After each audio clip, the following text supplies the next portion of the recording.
you forgot that you had the emergency brake on. And what do you do in that moment when you've got the emergency brake on? Do you press on the gas a little bit harder? No. You simply release the emergency brake. And when you release the emergency brake, what happens is that the car all of a sudden goes faster, sometimes twice as fast, without any extra energy, without any extra effort. And the challenge is that many of us have our own emergency brake on, and they're built with these limiting beliefs that we have about our life and how we fit in this world and what's possible, what we can and cannot do, and the must nots. These are our limiting beliefs. These are our psychological emergency brakes. A lot of times we just leave that emergency brake on, and what we do is we imply will. We go, I'm going to get this done. I'm so motivated. So instead of releasing the emergency brake, you just apply more will, and that is you put your foot down on the gas pedal. And the challenge with that is that will only last so long because the limiting beliefs are going to supersede your best intentions, your best will every single time. But go to slide 11, please, slide 11. Slide 11 I've listed on here limiting beliefs that other transformation members have left on one of the blogs that I have. And if you're not familiar with it, when I got back from Kona, I put up a blog, and I put up, here's my top secret 28-minute workout program. And when you get to that blog, what happens is that you find out it's a little bit different here. I'm offering a bribe. And the bribe is this. I'll give you my top secret workout program, but you've got to deposit here in a comment one limiting belief you have about yourself in exercise. And I've just condensed these down. People have left, paragraphs about limiting beliefs that they've carried with them on here. And I've just summarized some of them. A lot of them you may relate to. I know I relate to almost every single one of them on here. This one, I'm too messed up to really succeed, or I'm not able to control my food. Now, if somebody handed you the most perfect, well-designed meal, just the best of the best on here, and you had the best intentions, you came on to transformation.com, you've seen social proof, you've seen other people do it and change, and you've got the roadmap right in front of you. This is exactly what I need to eat and do. And you go, I'm all gung-ho, I'm going to do it, and you press your will down. You're going to do this. Instead of releasing the emergency brake, what you do is you press the gas pedal down more. Who's going to win at the end? Is it going to be the perfectly designed workout program, the perfectly designed eating program, or is it going to be the beliefs that you've carried and reinforced over your entire adult life that I'm too messed up to really succeed, or I'm not able to control my food? Who's going to win out in the end? Your best intentions, unfortunately, will always lose to your limiting beliefs every time on here. And how do we break through that? How do we get through these on here? There's some other ones on here. The bottom one I'm relating to right now. It says, others have it and I just don't. Last Saturday, we were driving to a soccer game, and it was the last game of the season, and it was in a very nice part of town. We haven't been out there. It's got a beautiful field. I don't know if anybody's familiar with it. It's called Fountain Hills. So we pack up our minivan, we get everybody going, and we're driving out to Fountain Hills, and this place is beautiful. Everyone's got lots of land. All the houses are multi-million-dollar houses. Everybody's clean and beautiful. I mean, as I was driving through that, I was really feeling, man, others have it. What happened to me? I just don't. So what's going to happen when I get home later on that evening and I go, whoa, I want to move into that area. I want to get a house like that. And I got my best intentions and I got a plan in place. Who's going to win? My best intentions or that limiting belief that I've reinforced over my entire 41 years on this earth that others have it and I don't? Others have it and don't will win every single time. Part of what I'm trying to drive home here with this is that in order to get out of your comfort zone is made up of your limiting beliefs. And in order to get true lasting change, you've got to have an attitude, a whatever it takes attitude to break through your limiting beliefs. And once you get through your limiting beliefs, you've now increased the circumference of your comfort zone, and now you're going to start things and you're going to see things in a different perspective. And true change, in my opinion, has only happened for me when I've changed perspectives. And this is key.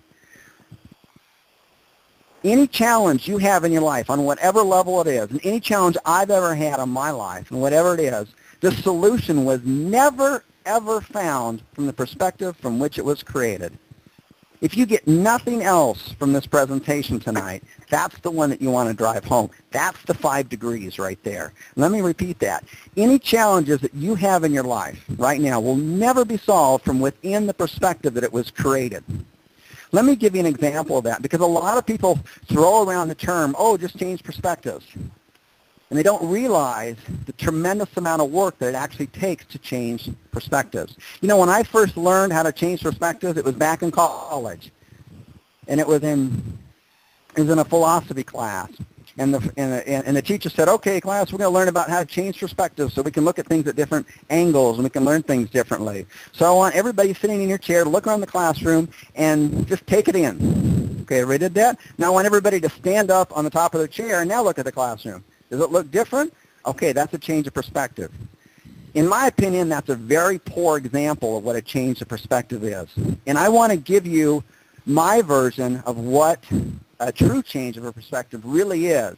And the reason that I want to drill a little bit deep on this area is because it's so imperative that you recognize in the moments when you're starting to change your perspective. Because if you don't, you'll always avoid it, and you'll never change, and you'll never be able to figure out some challenges that you have in your life until you do.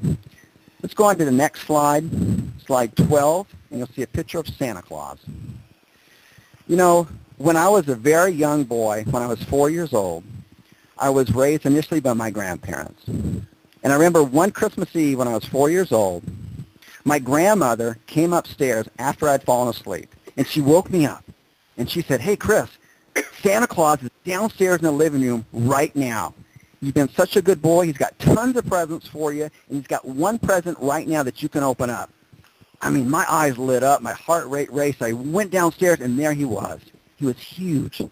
Santa Claus right in my living room. I was starstruck. I couldn't even grab the present out of his hand. I was terrified. And there he was sitting there, and oh, it was amazing. The real-life Santa Claus right there. That's a Christmas I'll never remember. Well, next year I'm 5 years old. Same thing happens. New Year's Eve, or Christmas Eve, I fall asleep. My grandma comes up right after I fall asleep, wakes me up, says, hey, you've been such a good boy. Santa Claus is downstairs waiting for you. He brought you a ton of presents, and he's got one right now that you can open up. Man, I knew the routine at this point. I booked downstairs, and there he was again. I couldn't believe it. Santa Claus standing right there. This time, I wasn't afraid. I grabbed that present. I started ripping open the wrapping paper. As the wrapping paper hit the floor, I noticed that Santa Claus was wearing exactly the same shoes that my grandpa was wearing earlier this morning. And it had exactly the same on it that my grandpa had this morning when I helped him shovel the snow off of the driveway. And then I suddenly looked up at Santa Claus's face, and I said, look, the eyes and the nose. I thought, oh, my goodness, I think that's Grandpa. I didn't say anything, though, because I had toys on the line, okay? I was quiet. But what happened was is that I started to get enough data in. Let's go ahead to the next slide, slide number 13. I started to realize that Christmas when I was 5 years old, that, hey, all my toys were made in China. And at that point, I was stuck between two perspectives, and I was absolutely terrified. I was stuck in between one perspective that's in a nice, safe world that said Santa Claus existed. And at the other side was the new perspective that was trying to work its way in, and that is that Santa Claus didn't exist, that reindeer didn't fly. And then at that moment, it was absolutely terrifying. That change of perspective, it's terrifying. And I wanted to go back to believing in Santa Claus. I really did. And I tried to push. I remember trying to push that out of my mind. Oh, that's not my grandpa. There's no way. Oh, maybe these are made in China because the elves needed help. I mean, I made an excuse, but I couldn't make any more excuses up. That's a perspective change. It's not an easy process. It's a terrifying process. And that example that I gave right there is just a simple one of a child believing and not believing in Santa Claus. When us as adults, we have much more complex perspectives that we're carrying on around the world. And we're missing these 6'6" moonwalking bears that are walking in front of us every single day because we have not learned how to recognize perspectives and a change in the painful process that it goes through in order to do that. The